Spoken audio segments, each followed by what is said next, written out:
শিক্ষক, আমার ছাত্র পুলিশ ইন্সপেক্টর রাস্তায় দাঁড়িয়ে ঘুষ নিচ্ছে, শাসকের দাবেদারি করছে। আমার ছাত্র ডাক্তার রুগীদের নিয়ে ব্যবসা করছে, রুগীদের গলা কেটে টাকা কামাচ্ছে, মরা রুগী নার্সিং হোমে ভর্তি করছে, আরজিকরের মতো কেচ্ছা কেলেঙ্কারি করছে। আমার ছাত্র বিএলআরও সে মিউটেশন করতে গেলে টাকা চাইছে। আমার ছাত্র এসডিও একটা ফাইল এই টেবিল থেকে ওই টেবিলে পাঠাতে গেলে টাকা চাইছে।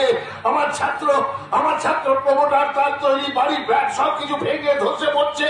আমার ছাত্র শিক্ষা আধিকারিক, সেই জন্য আমার মতো শিক্ষকদের পেনশন আটকে যাচ্ছে। রাস্তায় বসে শিক্ষকরা ধর্ণা দিচ্ছে। আমার ছাত্রদের আমি বৃক্ষ সম্বন্ধে বুঝিয়েছিলাম, সেই ছাত্ররা বৃক্ষ কেটে সেখানে হোটেল বার রেস্টুরেন্ট বানাচ্ছে। আমার ছাত্র আবগারি অফিসার, তার বাড়িতে ইনকাম ট্যাক্স হারা দিচ্ছে। আমার ছাত্র শিক্ষক,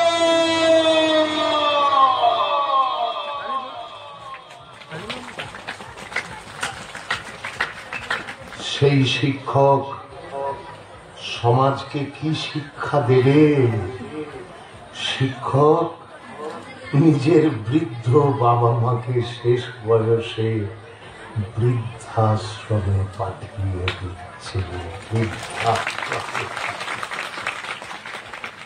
তাই মাননীয় কথাটা শুনতে আমি বড় লজ্জা বোধ করি।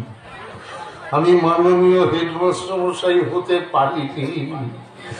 আমি এই সমাজের একজন ব্যর্থ শিক্ষক, ব্যর্থ শিক্ষক।